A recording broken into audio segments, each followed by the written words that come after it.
Hello, everybody. Before I present myself, the classic check. I see that people gets in. You have a chat depending where you are. On YouTube, it's somewhere over here. If you're on LinkedIn, it's somewhere nearly over there. You just can tell me if you see me and if you hear me. That's the most important. And then I bring up the guest. I'm checking at the same time. But if somebody could double check with us, that would be definitely great.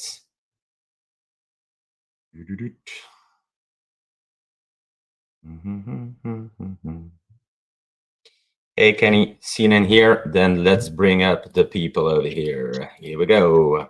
Hello, gentlemen. Seems that everything is working. So maybe just before you all present yourself, just make noise and let me hear 5-on-5 from Zanzarax. Jasper, just make noise. Hey, John.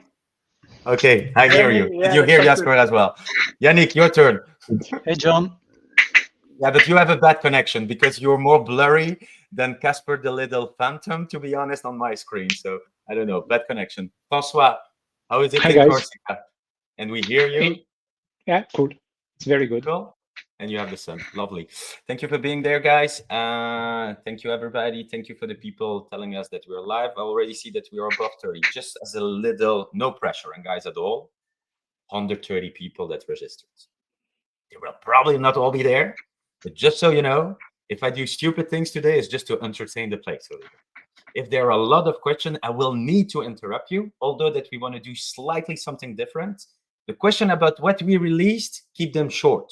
The question about what we're going to ship, make them huge, because Jasper is expecting those today from you guys. Correct? Okay, let's go maybe directly into the motion, guys. I think that is, so we are conscious. I know we have a sharp timing. So roadmap Q4, you know it. Why do we do it 4 times a year? First of all, is to show you what has been shipped in Q3 and that is there and that you should use, give us feedback and all those things. And also what we're working on and that you should expect. When we say Q4, we still have a bit less than 90 days to ship it. So don't expect us to deliver it tomorrow to you, because otherwise those guys cannot sleep. And if they don't sleep, then we have bad code and we have a bad product. So keep in mind that is what we're working on. It's not ready. Just to emphasize that a little bit and reducing a bit the pressure. You know that we love data. I think that is one of the favorite figure of you, Jasper, if I'm not wrong. Yeah, sure. No, this is a very important one. So every quarter I update this number in this deck because customer feedback is one of the main deciders for us, of course, to come up with the roadmap in the next quarter.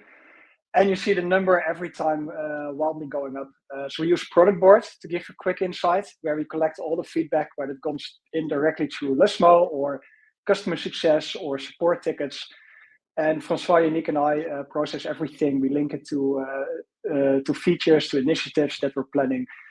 And it gives an insight in what we probably should build, but also when we start to work on a feature, it helps us to figure out, hey, who are the customers we can talk to co-develop a feature and get some first ideas.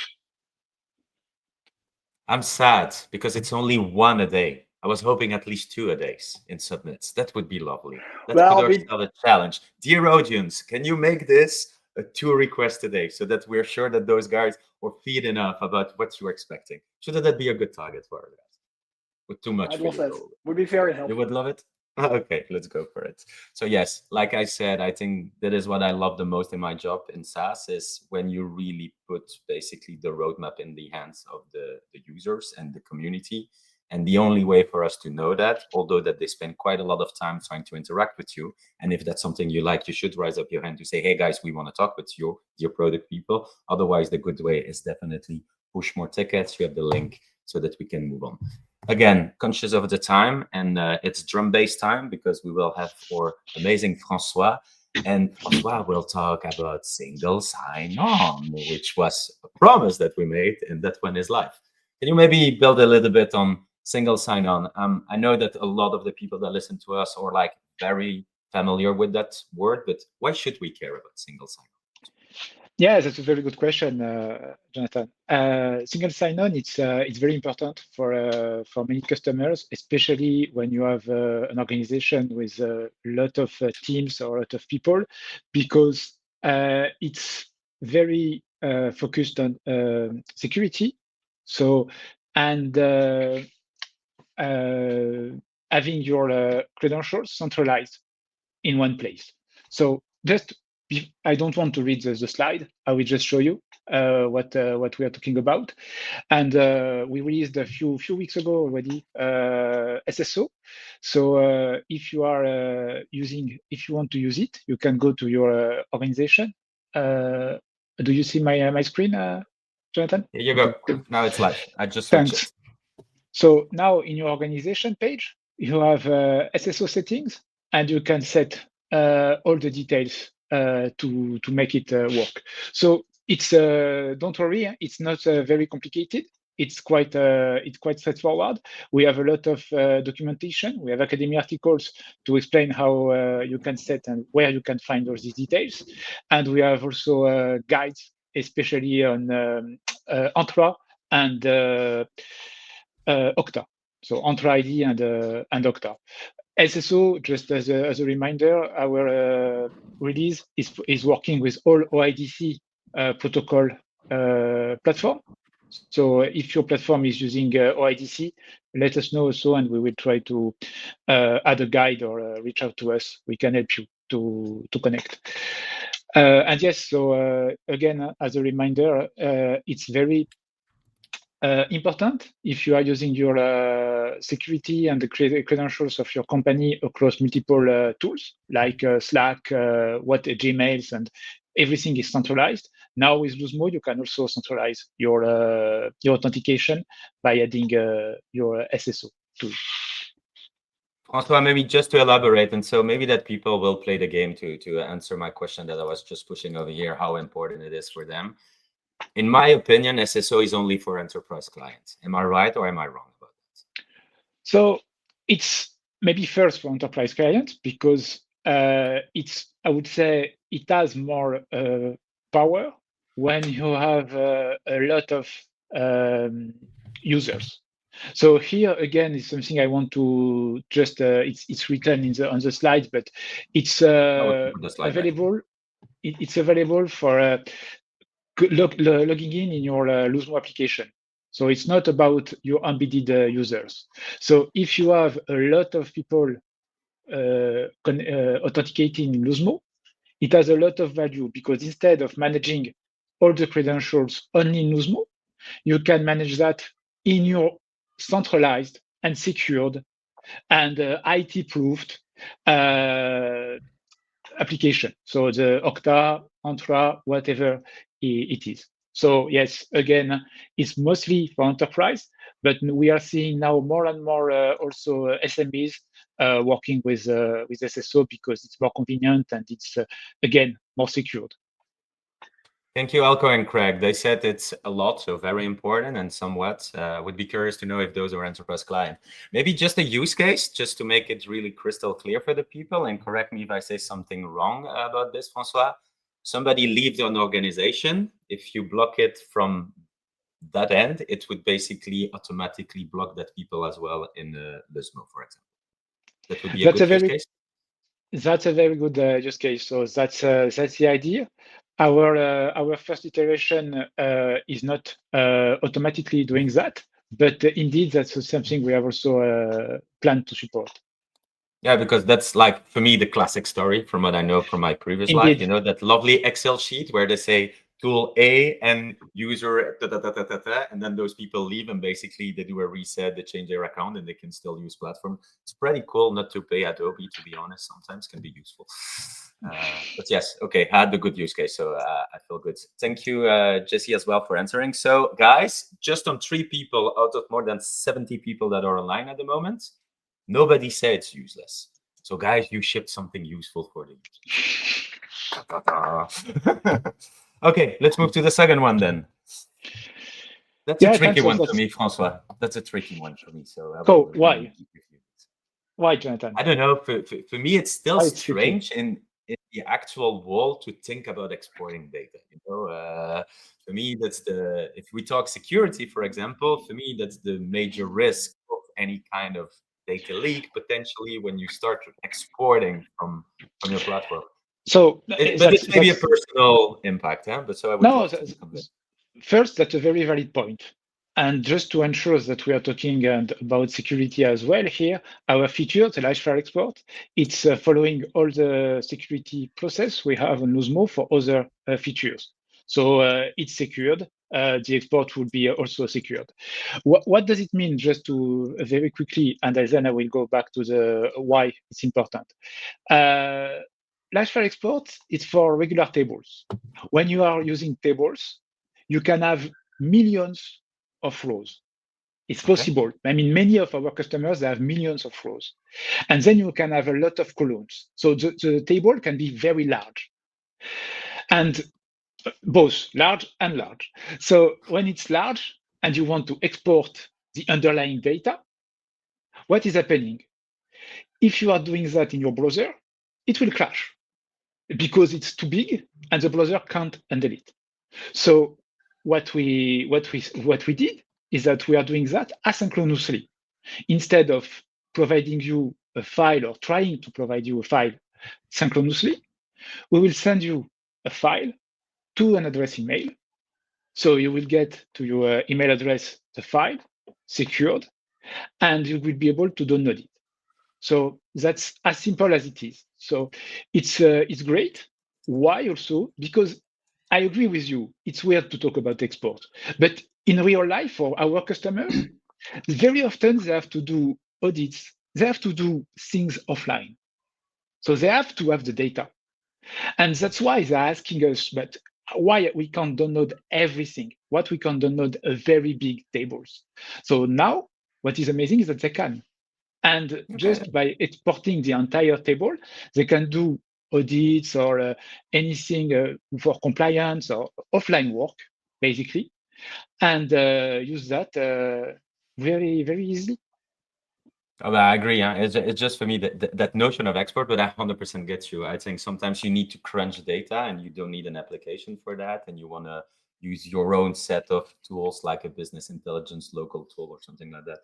But I agree with you. I think it was a necessity, and I think Jesper can probably double down on that. I think that's one of the biggest and most pushed up requests that we had in the last months as well about our end users. So again, it's not because I'm not convinced if the market asks for it, but I think yes. No, it's not. It's indeed not just the last months, but it's a request we've had for a long time, steadily climbing also in counts in user feedback, if you would say it like that. And I remember a few years ago, maybe we thought, hey, we're in the visualization. We wanted to help you get insights. If when you need to export millions of rows of data, then apparently we don't do our job right. So we don't want to solve that.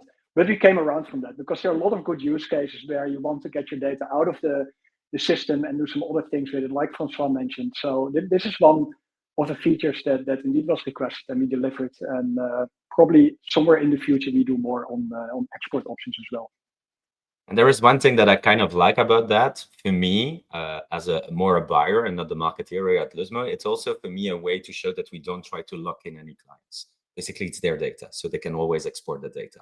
I think that's also a sign that we give that we don't try to play, dirty games. Like we don't give you this so that you need to stay with us. I think that's also, in my opinion, a very valid point about why you want to export data as well. It's you don't want to give. It's an option, right? So when you embed in dashboards, you can choose to enable downloads. You can also disable it. So it's what works for your users and how you want it to work. Lovely. Let me maybe, I know that we didn't want lots of questions, but I think this one, it's pretty decent. And I think Francois already saw it in the side because he has access to the batch, which you cannot see their users. But I think that one is a very good question. So I'll let you read the question and answer the question. So is it going to be a raw export? I think it's more about the encryption. Yeah, so about the encryption, it's secured, so we'll have the data are encrypted, and they are also we are applying the different security levels. So we are using for other features, and you need also a valid token to access it. So you can't access the file without a valid token here. So about accessing it, about uploading it through, exporting it through SFTP, that's a very cool feature request. Here we come back to what Jesper showed to add to the roadmap. That's definitely a very, very good idea, very valid. So feel free to post it on the roadmap, and we will check how we can do that. Cool, Sergey, I hope it answered. Quickly, the last one, and promise then we move to the next one. Is there a limit on asynchronous export? I think it's probably in the Academy article, but I don't have the link just under the tip of a finger. I don't know if it's part of it. Yeah, there is a limit between synchronous and asynchronous. Right now is 700,000 cells. So we are counting in cells. Again, I showed you cells, it's number of columns through number of rows. So if you have more than 700,000 cells, the performance on your browser is not very good. So you move to the export to asynchronous. Okay. And yes, so if you have more questions, also feel free to check the Academy articles. There are a lot of answers there. And otherwise, you can obviously reach out to. So, Francois, to the question, is there a limit then on the asynchronous export? The up limit. No, not right now. We don't have. We have a limit. So there are limits. For instance, Excel doesn't handle more than 1 million rows. Oh. So it doesn't work with more than 1 million rows. So if you have more than 1 million rows, it will not be usable in Excel. But for us, on our side, you can export the entire table. Sounds like a plan. So large export already, guys. You can use it. You shouldn't abuse it, and always pay attention to security. Totally something else, and the guy just had a little bit of water because he knows it's his time, and he knows that I was from my Luzmo bottle. From your Luzmo bottle. Jasper, what do you think is one of the most used feature in Google Analytics? To be honest, I wouldn't know, but since you're asking me this question at this point, it's probably period comparisons in their dashboard. Okay, here you go. That was the best intro I could give you, man. Yeah, well, it's a good intro because for this feature, we did look at Google Analytics to get some inspiration, not because it's like a direct competitor of us, but we know it's a product that a lot of our customers and some end users use. But yeah, we released variable period over period, which is a feature that adds on top of period comparisons you could already make. But what you could do before was things like compare this period against the same period last year or the same period last quarter. And you couldn't really be more flexible in that shift of quarter or year or number of days. So we created a new widget, and I'd like to demo that and just show. So if you can move to that. Beam.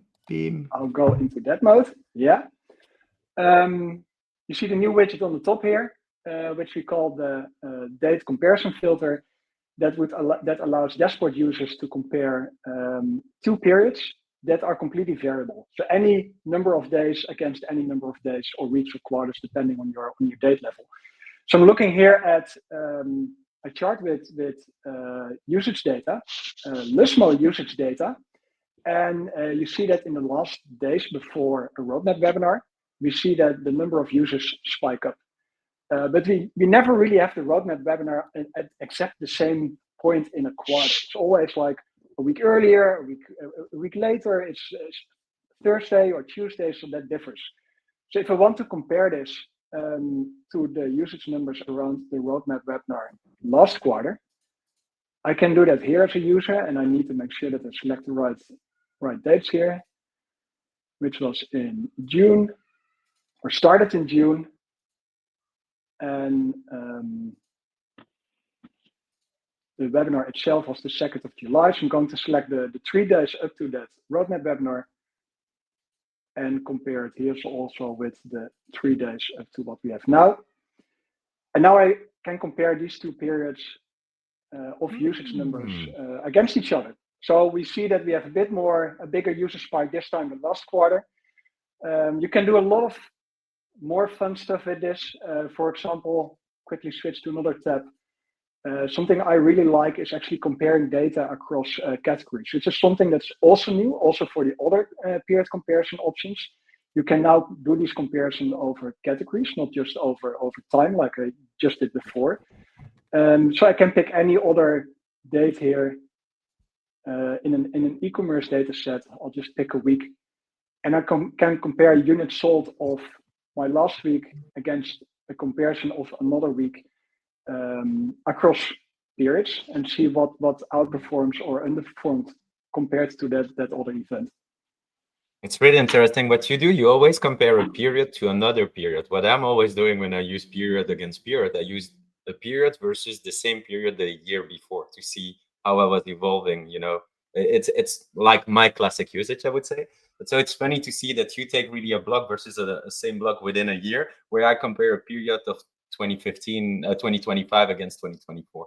That's one of my most common usage, I would say. From a Google Analytics perspective, you would see like summer versus summer, for example.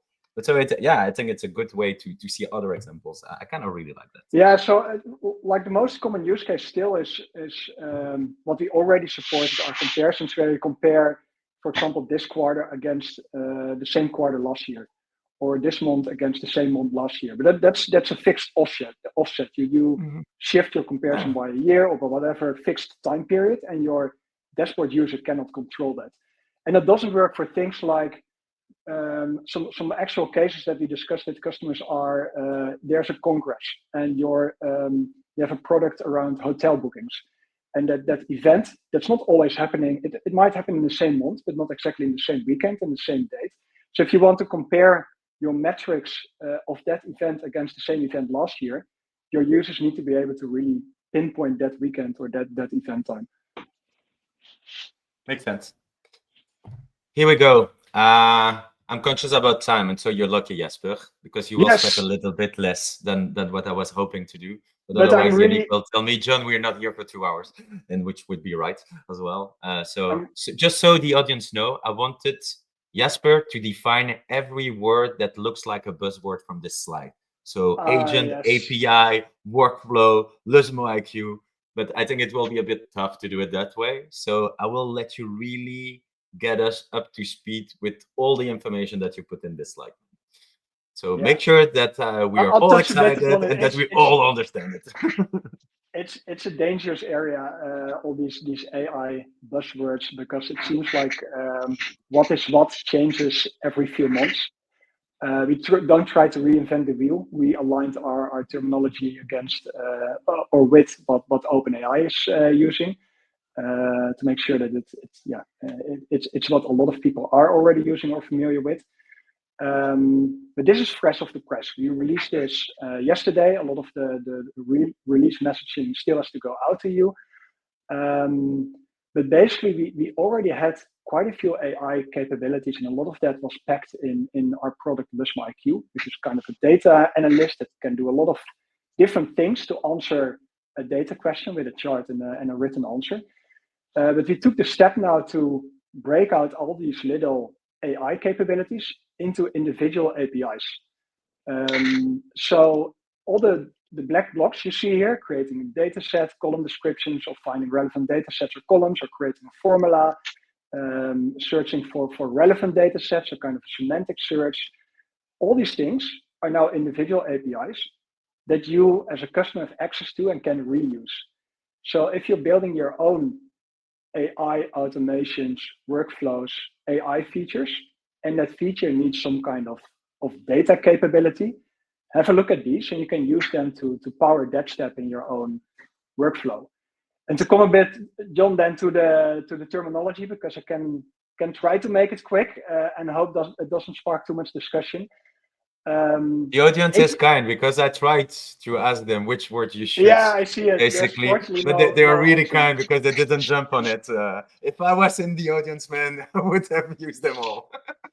So the agents in this case are very focused steps, very focused tasks. So generating a query, it's one task that agent has that AI is going to solve. It takes a prompt, and it turns that prompt into a query that you can use in Luzmo to run a query on a query engine and pull data. It doesn't do more than that. It only has that task. When you go to workflow, you want to do something bigger. Like Luzmo IQ takes a whole bunch of steps to try to answer a question you have around your data or a dashboard. So once you start linking these agents with more logic on top, then we call it the workflow, but then it's very focused. We call it an agent. And all the agents you see here are accessible through our API. So if you want to use them yourself, like we do for Luzmo IQ, then you can. Okay, you did good, man. But I was reading the slide at the same time that you were explaining, and yeah, okay, complex things where there is multitask versus a single task, and all that always with an API because we love tech people. Yeah, and we still have our API first approach. I see like products like Luzmo IQ are great because it gives you an out of the box, super powerful AI feature for your customers. But we also see that more and more of our customers are building their own custom workflows that are not only about data, but where data is just one of the capabilities that feature needs to handle. And in those cases, use Luzmo for the data capabilities, use your own setup and maybe other third parties for other capabilities, and you can mix and match it thanks to the APIs. Really curious to see the use cases that the people will come up with. And if you have ideas of use cases that we should show you, use the chat again. That's why it's meant also, so we can inspire you maybe with a couple of things. Conscious of time. Other things that you all guys have been working and not sleeping to please our customers. Go for it. Yeah, I'd say just if you see something here that you're interested in and haven't found yet, give our academy a search or reach out to your CS. There's more if you released smaller improvements that are not even on this slide, but if you see something interesting here and you have a question, reach out. Okay. Ta-ta-ta. Now is burning time for Jasper. That is where you can really make him sweat because I've been kind with him, so he doesn't, he's happy about it. So now you need to really make him sweat because he has his bottle of water from Luzmo, so he really needs to drink it entirely at the end of the session. I know that you want to talk about pillars or not? Yeah, let's do that quick. Unfortunately, I don't have to do this part alone either, thanks to François and Yannick. But we started the year with these 3 product pillars. They came back every quarter when we did this webinar. We've been doing a lot in building data products. That's the basic analytics features, but also more advanced with Flex, for example. We've been doing things at Success at Scale, helping the larger companies and enterprise companies among our customers. And if I'm being honest, we haven't really left that fully to the middle pillar, AI. Like we've been improving Luzmo IQ, done some steps there. But we decided that we really need to double down on that second pillar to make this year complete and make it a good year. So that's what you will see coming up.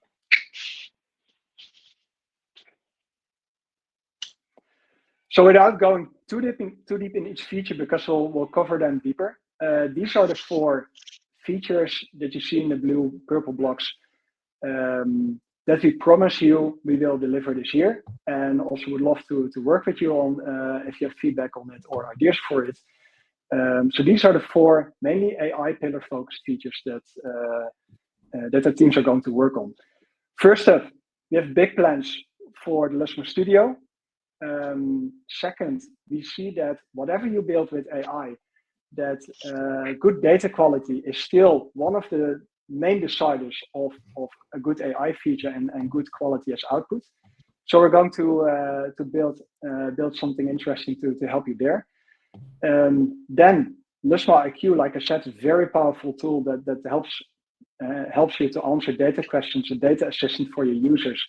But we also know it can be much better and it can be a lot more powerful. So we have plans for that. And then lastly, we don't want to forget our dashboards. We got a lot of feedback on some demos that we already have live where we provide summaries of a dashboard. And we want to make that a first native feature of our dashboard where you have a widget that will automatically summarize a dashboard for your user. Transition, here we go. François, your turn again, man. The guy he prepared the floor for you. I'm like the timekeeper over here today. Thanks, Jordan. So we start with the metadata audit. So it seems a bit cryptic as a name, but it's part of all our AI efforts. And we start with why we are doing it. Then I will show you very briefly something. But data preparation is critical. Having your data ready, it has always been critical in analytics. But now with AI, it's even not just more important, it's just you can't use AI features without very good data quality. And just why?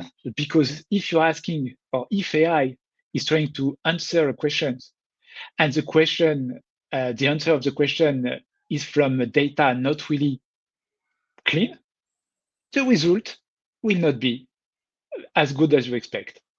So it's very, I would say, on the top of the funnel if you are looking at the AI focus, but it's really critical.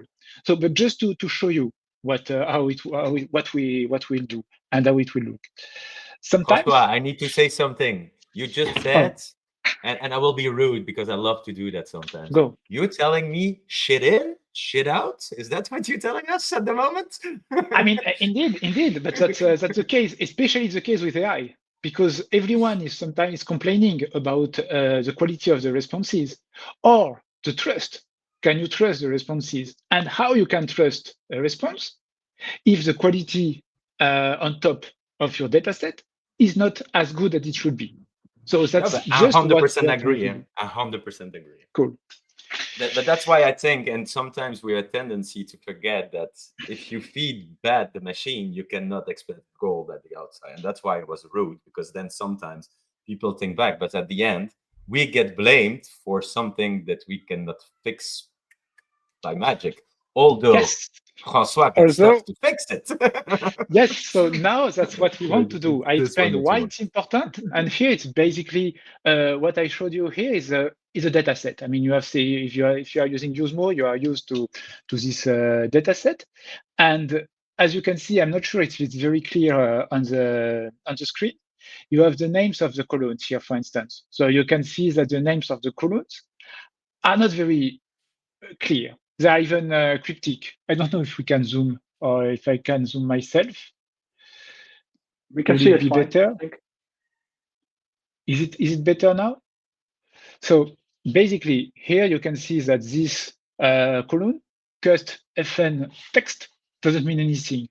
Cust n names or mayref. I mean, if you're asking a question and AI or an LLM will check a column like this one, it's not very clear what will be the output.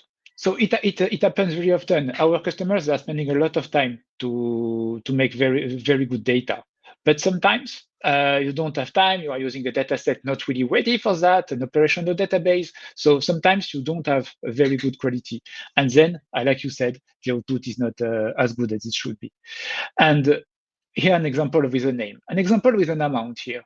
Here we have an amount of something. And as you can see, it's a numeric. So yes, I have 87, that's cool. But what does it mean? Amount, 87, it's not really clear. If you're asking what is the amount of something, it will maybe provide, I don't know, kilograms, whatever. What we want to do automatically is to switch to better already names.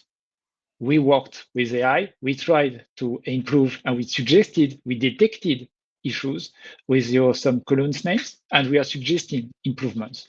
Like instead of customer FN something, you have a customer first name is clearer, and if it's clearer for you, it's clearer for AI. And the same, if we can, for instance, identify that amount is an amount of dollars, we can already, or euros in this case, we can already apply this change of type from numeric to currency automatically. Then when you're asking a question to AI, it will answer with a proper response. So that's quite simple. But what is, like you said, a bit magical is that we do that automatically. That's no problem, it. I don't want to. If you no, are, I love it. Yeah, go ahead, John, Jesper, if I may add, like these might seem like obvious examples, but imagine we have customers with many data sets and then data sets localized in many different languages, and it really gets tough to keep that all up to date and clear and have descriptions and all the types set. You know, I think you guys, because your technical profile, you see it as not like amazing and like we have to deliver that. I think the explanation that Francois gave make I hope people think a little bit further, because CST, QEST, knowing that it's customer, how do you want or expect the machine to understand that? And I think that's what I kind of liked about the presentation. And you know what I'm always saying, I know that a lot of people see AI as the thing that will get us all like without a job. That is where I see a good usage again of AI that empower end user, but that will not ease his job, because he will still be the guy that operated at the end. So it's empowering the user, I think, with an AI layer that do make sense and to structure and inform better the engine. So I see this as a very core element in everything we try to propose. How do you want to give good insight if you cannot query the data in a proper way? So for me, those are core features. And I'm not sure that everybody in the landscape of the embedded analytics like us has the same approach towards that. You know? I think that's also what we try to make the people understand over here. We want to make their life easier, but also give them the right set of tools to be able to perform at the highest level in their job. And I think that's what we show with this kind of metadata and the AI layer on it. At least personal opinion. Would love to hear the comment of our audience, of course, about it. But yes, sure. Let's move on. Yes, I'm still here, John. So this one yeah, is... but you're on the... You look good now, so you probably changed Wi-Fi connection, because now you're crisp, man. Wait, just before, so that everybody see, isn't that guy crisp? Come on. Now I bring the slides back. Yeah, so this one is a very interesting update to our dashboard editor, Luzmo Studio. So if you're a Luzmo user, you have probably at some point spent some or a lot of time in our dashboard editor. It's a very important product. And let's be honest, it can be quite time consuming to create a good dashboard with many charts. To fine-tune the options, to define interactivity, to manage different languages, etc. It can be very time-consuming if you have to do it for many dashboards. And what we really want to target here is to reduce the time you need to spend on building a good dashboard. So sounds good, right? How do we want to do that? By offering AI-powered workflows where you can basically build and edit dashboards through natural language, just by describing which datasets you want to use and what you want to visualize in your dashboards. So here on the slide, on the screenshot, you can basically see how that would look. You have the standard studio interface, but on the left side, you have a conversational chat interface. So a few things are important there. We want you to stay in control. So we don't want this to be the only way to build dashboards. So you can at any time switch between AI-guided creation and the classic settings menus and drag and drop. So it's up to you which way of working you prefer. And we also think it's important to be transparent. So we don't want to build a black box AI system. We want every AI action to be visible and reversible so that you don't have to be afraid that you ask for something and it destroys your dashboard. You can always go back to a previous state. But really important here is the main benefit is that you will save a huge amount of time when creating a dashboard when starting from scratch. And last two highlights, but very important, is that this will also be built into the embedded dashboard editor, so the embedded Luzmo Studio, where you offer your users the option to create dashboards. So this AI-first way of working will also be included in the embedded dashboard editor, so that your users can also create dashboards effortlessly without dealing with UI or data model complexity. The audience is really so I think this is quiet. Yannick, question for you. I know that we are building that. I saw some stuff like leaking in our Slack that I will not share, promise, otherwise you will be mad at me.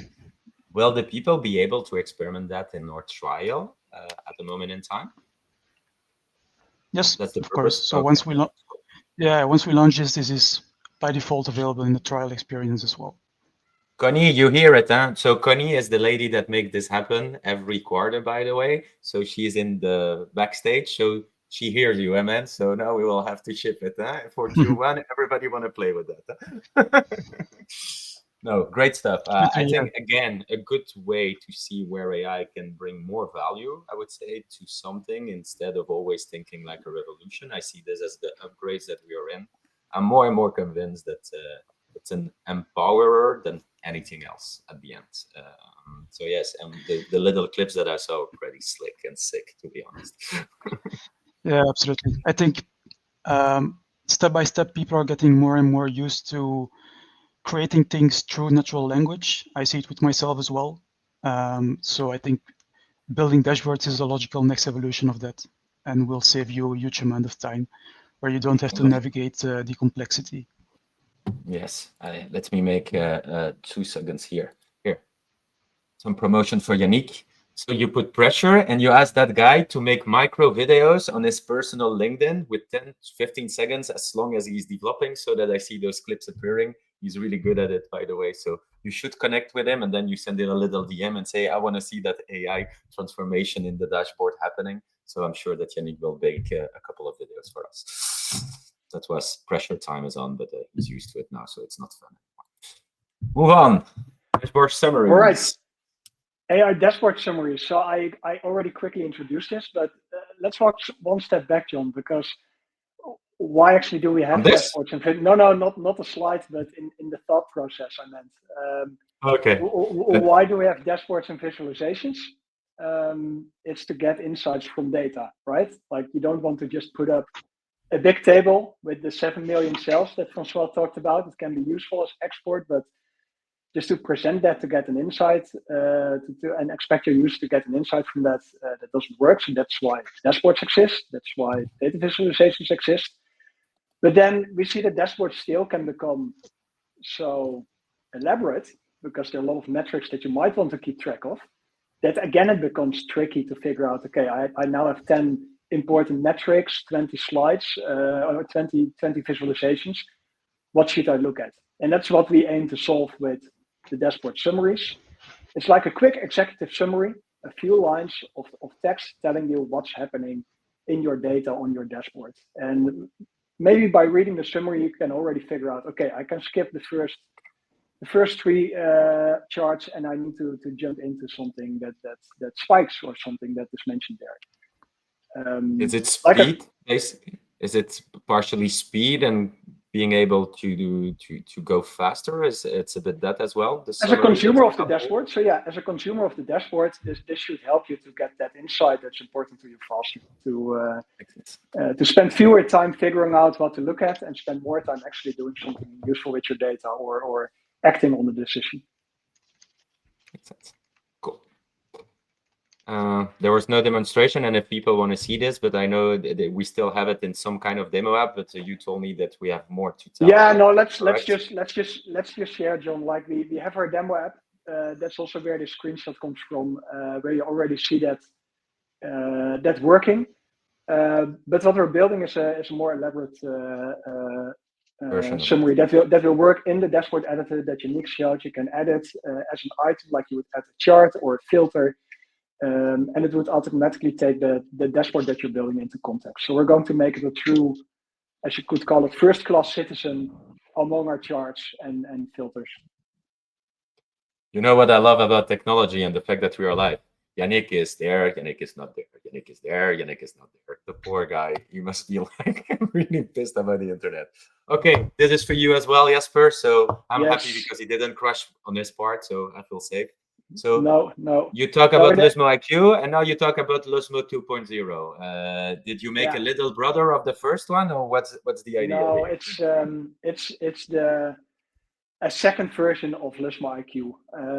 Like I said, this is a powerful product, but there are definitely cases where we feel it should be able to do better.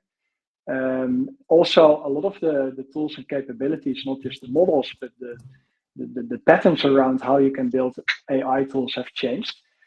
And we're actually already in the progress of building that Luzmo IQ 2.0. What you can expect from that, it will be faster.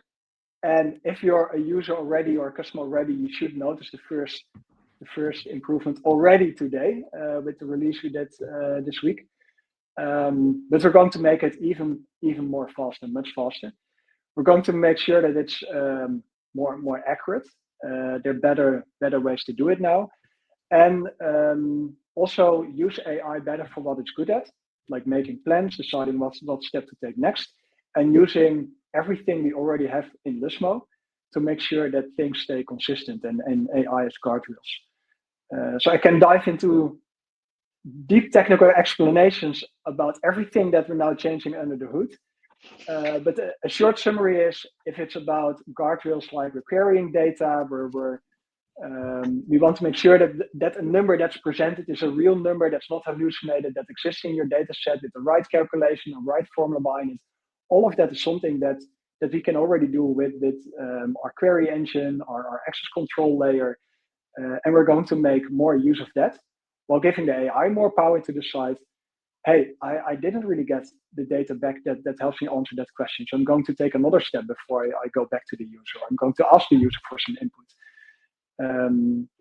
So under the hood, a lot is going to change to make the tool we currently have more powerful and helps your users to answer more questions faster. Folks, I give it one more time, because he said if you want to go in some kind of discussion where I don't understand a lot, his LinkedIn account is there. That guy is present. Although he doesn't share enough yet, he is always on. So feel free to ask him a lot of questions around it. He loves that. So enjoy it. And yes, to Burakan, of course, that you will not have the same issues that what we have with images. It's a person that I know also personally, where he said when you use image generator, most of the time you just want to tweak one element of the picture. And you would say change that bubble in blue, and your entire design is becoming blue. From what I saw on the slide, because again, that is in the making, it's not ready to be consumed by you yet. I saw things where you just change a single piece of the graphic without interfering with the entire design of the chart or the dashboard, of course. Q&A? Look, guys, 47 minutes. I think we all deserve a medal. I didn't reach the hour because everybody was scared that we went for an hour, and I was pretty excited about it. Jesper, you're lucky that you put me the pressure because you didn't have to make all those definitions. Otherwise, we would have been at an hour. So I want to say a huge thank you. I think that there is a lot of value in what we have been shipping. I would love to have feedback from the audience as well about how we present the roadmap, because there are a lot of internal discussions. Should we only focus on what is coming? Should we maintain that balance between what we have been shipping in the first quarter that can help? Yes, that is definitely recorded, Kenny. You will have it ACP because we have the magic Connie, which is always like a machine behind us. And so, yes, I will say in probably 24, 48 hours you have access. But so also give us feedback about the format, about if this is okay. There is also something where I would like to have some pressure on Francois, because I put a lot of pressure always on my friend Jesper, is with Francois, we did an amazing thing in Paris. It was an event where we did a workshop. And in that workshop, we kind of interact with that data set. I will not be rude anymore. So that you could improve your data before loading it at our end, and that you could use AI at its maximum power and have a summary about that data. If that is something that, because it was a really small group that we did it, if the chat or the people that see this replay reach out to us and say, yes, we want it, I will build a deck with Francois where you could basically run that workshop yourself in your company. And it's a promise that I made, and I know that Francois will be my wingman to deliver that if we have to. And so again, I would say, people, if those are the kind of things that you would like us to see moving to, make some noise, like they say in my country, and I will make sure to make it happen for sure. And maybe last but not least, I will just repush this. Otherwise, Connie will be really mad at me. We need reviews. Guys, I need you to say that with me. We need reviews. Honestly, and it's not a joke. I'm a sales guy stuck in marketing. Everybody knows that by now. Reviews is the core of what feed a lot the LLMs, and when we do AI research, it's also a very good way for us to hear sometimes the hard truth that you don't want to share us directly, but that through those platforms you can share and be a bit more spicy with us. Again, we love good feedback. We love also when we don't do good. If you could take, and I know it takes time, it's probably between 5 to 7 minutes to fill in a review on G2 or Capterra about your experience with Luzmo. you would help us to be more visible, and we would be thankful for ages for that. But it's also a good way to make your voice stand out in the worldwide internet. So if you can take a little bit of time for that, that would be really great and highly appreciate. We put ourselves not a target, but I think something totally crazy to collect about 100 with 𝘆cie by the end of the year.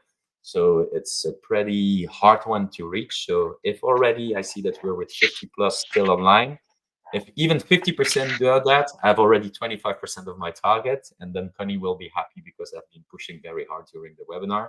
And I know also that guys like François and Jasper, they read those reviews. It's important for them to understand what is behind it, what do you want, what do you need. And again, another way again to communicate with us. And as a last one, what is happening next week, guys?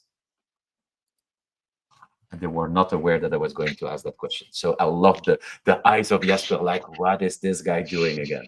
What is happening very soon for Luzmo? Are you asking us, John, or and we will have a double digit. Oh, yeah. If I do this. Oh, yes, guys. So Luzmo is nearly getting 10 years old. So it means that we're getting from the single digit to the double digits. At the origin, we were looking to do like an internal party. And at the moment in time, we said, but why the hell should we do an internal party? So we're doing an open party now. So that means that everybody from client to prospects to partners that are willing to join us in Leuven, they can just go on the website, go to event, read this URL, subscribe. You will have a place you can discuss with Jasper, with myself. I don't think that François is also present, not sure anymore, but could be. And if there are a lot of people willing to talk to François, I buy the plane ticket and we get him in Leuven. Don't worry, that's not a problem. He's used to that dropping in a plane now because I need him. So again, we will do that. It would be lovely if you want to join. Again, everybody is welcome for that as well.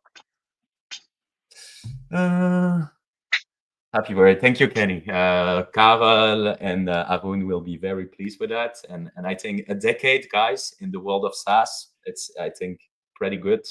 Thank you for the kind words, Greg. I'm just the moderator. If the quality is good, it's because of those guys ship so much stuff and have so much knowledge, and because you're present with us, guys. Let's keep it that way. I want to say a huge thank you again to you, François, Jasper. 𝘆cie, as again, you're the shadow lady, but without you, we wouldn't be there. And let's hope that Yannick found a good Wi-Fi connection to still be able to commit some stuff in the GitHub and those kind of things, because otherwise we will be a bit late on our Q4 roadmap. The guy. No, we won't. Have a lovely afternoon. Thank you, the audience. See you very soon. Bye-bye, everybody. Thanks, everyone. Thanks, guys.